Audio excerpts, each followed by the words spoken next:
Zell Boy Army, how are we doing today? Team of the Year is here. I'm going to be doing a video later on the channel for that, but this video now is dedicated to my post-patch updated 4-2-3-1 tack.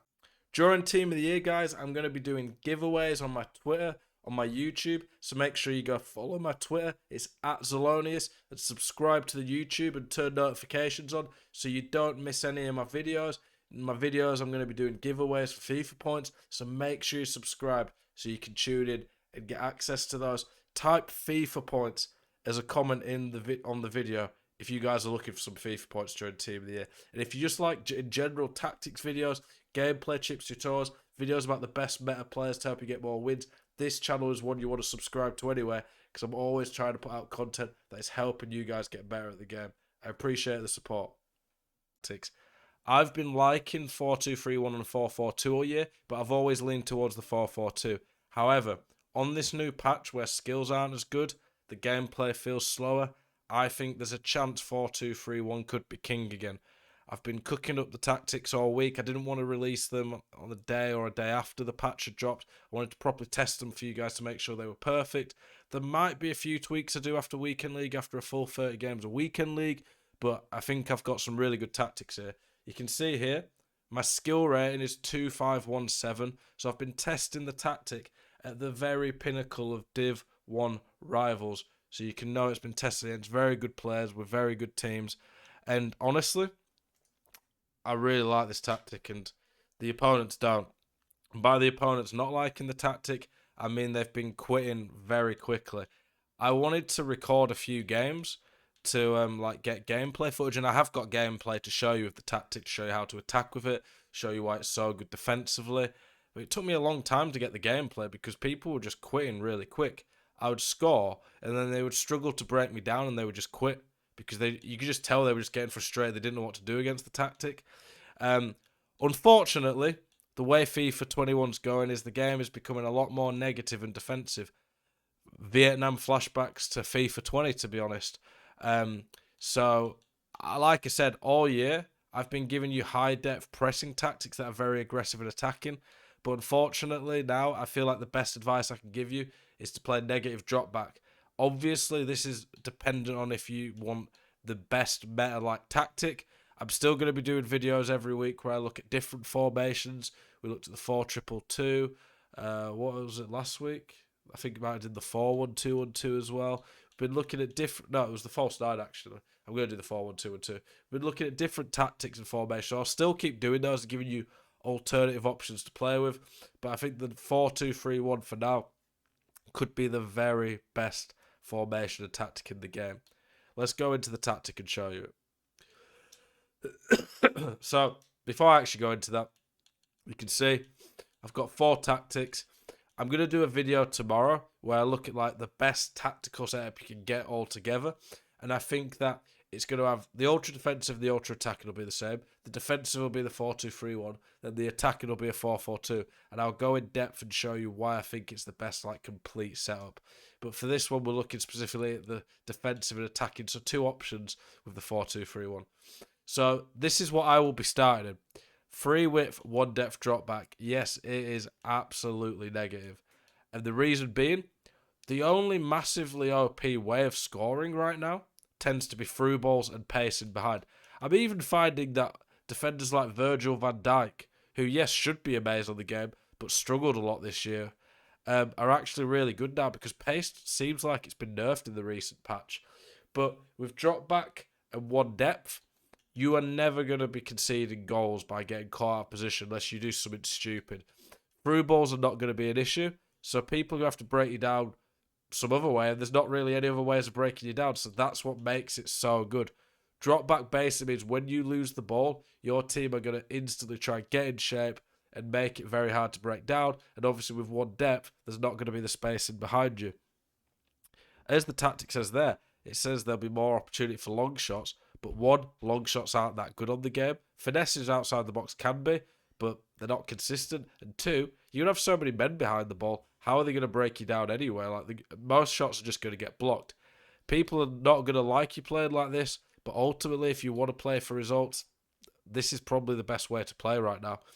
The offense, I lower the width slightly because the 4-2-3-1 is quite wide anyway. You don't want too much out wide. You want options in the middle. 5 players in the box and 1 corner's free kicks. That's enough to score anyway. The key to this formation, it really relies on the striker and cam being really good. For me, you need 5-star weak foot now on the game. 4-star, yes, you can get away with it. I'm not saying like CR7 or Mbappe are unusable in the middle. Of course they're not. But having a 5-star weak foot at the striker in particular is really vital now because everyone's going to start playing more negative, drop back. It's going to be harder to break people down. You are going to want to be able to turn onto either foot for whatever opportunity presents itself in the box. So that 5-star weak foot and the option to be able to turn onto that is going to be absolutely key. Cam, it's still pretty key, but not quite as much. Out wide, I think 4-star weak foot's more than enough. But I've seen lots of people using 2-star weak foot players, and it's just too easy to defend against them. And especially when I've got all the men behind the ball, they're just not getting the opportunity to turn onto the strong foot. It's too easy to defend, and that's why I'm not going to be recommending players under 4-star weak foot generally. I've seen people saying to me, "Oh, why didn't I put Robin in my attacking video or attackers video?" Because he's just 2-star weak foot's just not usable in my opinion. The CDMs, you want a destroyer and a creator still. I'm still going with that. This is the instructions. Stay central on your Sabio. You could put him on stay forward. That's up to you. It doesn't really matter too much. For the cam, I am going come back on defense, everything else default. You can mess around with getting to the box, stay on edge of the box, but I don't think it matters too much. Probably wouldn't do get into box because I put the outside cams on getting the box. You might want to go stay on edge of the box just as an option outside there. But for now, I'm putting balanced. I put all the cams on come back on defense because basically that's one of the things that makes the 4-2-3-1 so good. It's so hard to break down because you've got everyone except for the striker behind the ball. And when it's like that, people are really going to struggle to break it down, especially in bad gameplay. Come back on defense on the outside cams and get into the box. Want them to get forward, to offer width and stretch teams to offer more space in the middle for these two. The centre defensive mids, cut passing lanes, stay back, cover centre on the destroyer. So that's the one who's like better defensively. Balance, cover centre on the other one. And then stay back on all of the defenders and then the keeper just default. This one's basically if you want to play the 4-2-3-1 but still be more attacking. I don't think this is the better way of playing it, but it's just another option for you. It's basically up the width slightly, up the depth, press after possession loss. Still quite low width in the attack, but a bit more players in box. Same positions for the players. Stay forward on the striker this time. Same on the cams. The cams don't change. One of the CDMs goes from the destroyer to the both playing balanced. So it's pretty similar, to be honest. Not much different on the tactics. But like I say, I think this one could be the best tactic and way of playing now on this new patch. I'm going to now get into some gameplay, show you how the actual tactic plays out in game. And guys, like, you need to stick with this. I think we could be on something here. So this was the first team we matched. Pretty good team. I think this guy likes his icon SBCs, as you can probably tell. But yeah, it was a pretty good team. And let's see what happened in this one. My opponent had kickoff and I won the ball back pretty quick. You can see here the 4-2-3-1, the two CDMs operating here. Lam down here offering lots of width.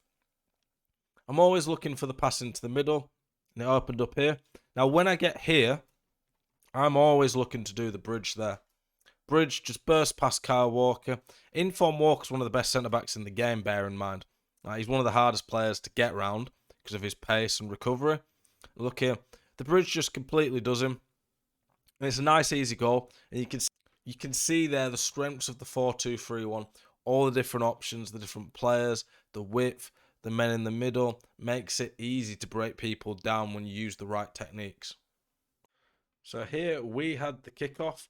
And in this game, the opponent didn't touch the ball before he ended up quitting. So you can see here, I like to go backwards, use every option in the 4-2-3-1. One of the best strengths about it is you've just got so many options. Just noticed as well in the stadium, can you see all my golden goats? Didn't realise there was that many of them. But yeah, Go back to the fullback. They use a driven pass here because this man's in lots of space. Here, turn with Eusebio. Now, it's hard to break people down on the new patch, but that's where you've got to be a bit creative. Use different stuff. Use the bridge still. Use the left stick dribbling. Look here, I turn him there. I use a quick fake shot to get into this position. And from there, it is a really easy finish with Eusebio. We'll watch that back. So spread the play. Driven pass to the man in the middle. I'm always looking to my striker. Quick left stick dribbling to catch him out. And then there, nice easy finish after the fake shot. This was the third game we matched. Pretty solid meta team, but no really expensive players. Byron Mbappe, but quite liked his team. You can see here him trying to break me down. Lots of men back though. I was unlucky not to get the ball there.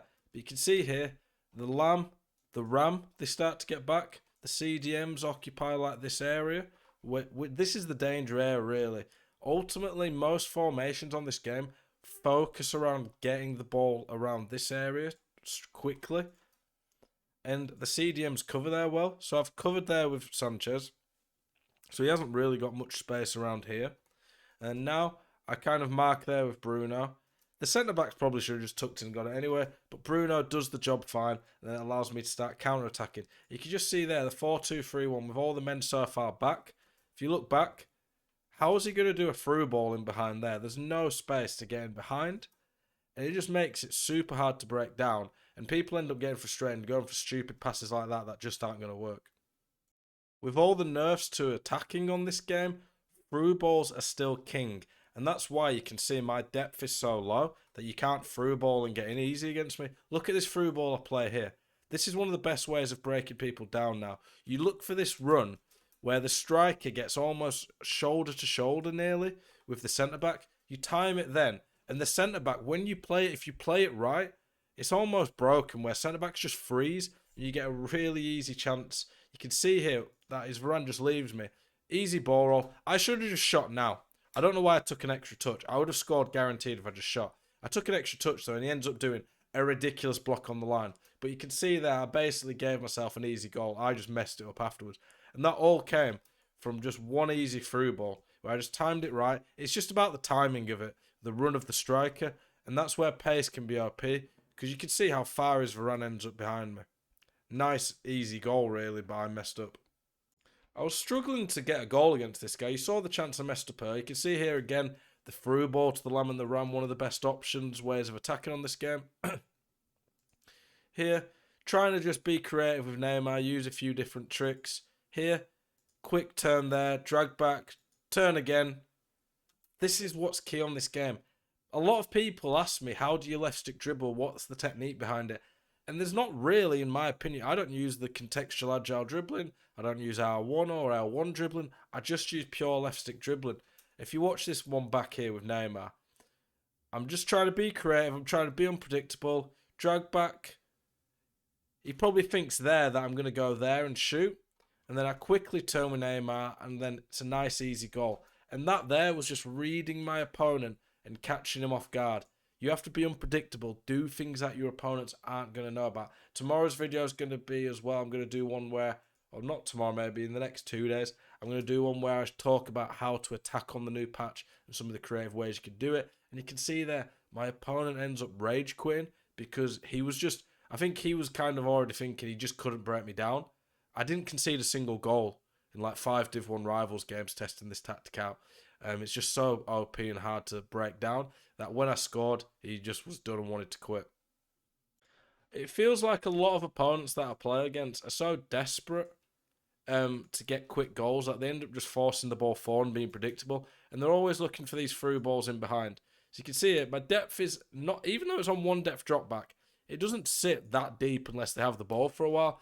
And here, people are always marking the through balls. And this is where I like to tend to tell people to control the CDMs. But here, it's still worth controlling the centre-back to mark that ball in behind just to cover it. And it's hard to break down and it frustrates people. And they end up getting quite bored. I've shown you now quite a bit of build-up play, how to defend in the formation. I'm just going to show you all the goals we got in this game now. This guy was finally someone who didn't quit, let me actually play a full game and get some goals. So we'll show you some of the goals so you can see some more of the attacking patterns in the formation. So you can see it. I get into a position with Neymar here where I could maybe pass up there, could pass to Eusebio, but I try and be a bit cheeky there. And I turn, we'll watch that one back slightly. I try shift it now onto that foot because I see an opening there. His keeper's a bit central, so I can bend it into that corner. And then I just finesse it in. This is where shot selection is important. A lot of people aren't very clever with their shot selection.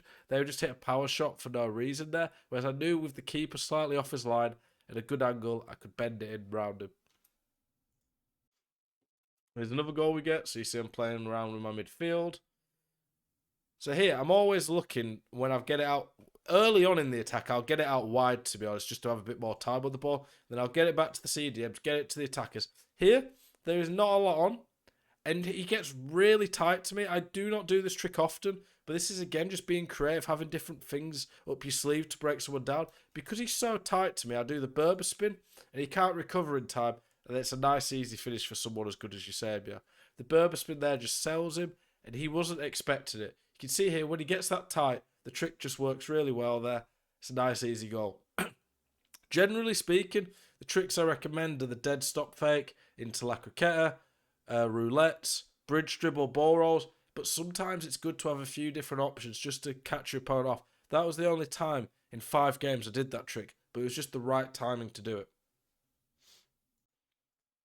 So you can see there, good pressing with Mbappe. Go straight to the attackers. Here, I get him in a position where he's probably a bit worried about Neymar getting here again. So I do the dead stop into La Croqueta, and his keeper ends up fouling me, and it was quite a theatrical dive, to be honest. But it looked by Neymar, but I do think there was contact. But classic Neymar there. I accidentally switched to Mane. I wanted to switch to Eusebio, just because Eusebio has 99 pens shot power. I power it up while it's down the middle, then I aim it in the corner. Nice, easy goal. Got another goal here. So you're playing around the middle of the pitch. Go to Eusebio. A lot of the time, people make mistakes with the switching and pull a man out. That's one of the things that makes the 4-2-3-1 good. You've got lots of options, and especially out wide. Through ball here. Mane's running in. That's why you want pace. And then nice, easy ball around the keeper. And an easy 4th goal. See here, I win the ball back. We'll go backwards a bit on it. He's trying to play around the edge of my area, struggling to break me down, control the CDMs, force him into a mistake, and now I counter with pace. I don't counter all the time. I sometimes keep the ball a bit more. The 4-2-3-1's great for that. But look here, this is one of those through balls again I talked about. Eusebio's level with the centre-back. In the 4-2-3-1, if you have a top striker, they tend to make these runs even more. And then when I get one-on-one, I go for the lob shot. I could just run it and ball roll, but I wanted to fall up as well. I wanted to go for a lob shot. Nice, perfect little chip, to be honest, from Eusebio. And that's all come from just one easy through ball on the counter. And there was nothing he really could do to defend that. And that's 5-0. Those are all the goals from the games. I didn't concede a single goal. People just couldn't break it down. It was very easy to keep the ball. Very hard for anyone to break me down. Lots of counter-attacking options. Through balls in behind. Easy to keep the ball off people. Lots of movement. I think this tactic's going to be amazing, to be honest. And I'm going to be using it this weekend. I'd like to see you guys try it out. I think for my attacking one, I'm going to use a 4-4-2 press after possession loss. But the 4-2-3-1, this is what I'm going to start in. And I think it's going to produce some good results. Let me know what you guys think. Appreciate you guys' support the channel. Make sure, if you haven't already, you subscribe, like the videos. It helps videos do better. And by subscribing and turning the notification bell on, you can get see the videos as soon as they come out. And I'm going to be putting a lot more content out during Team of the Year. Hope you pack a Team of the Year as well, boys. Enjoy the rest of your evening. Have a good night. Thank you again.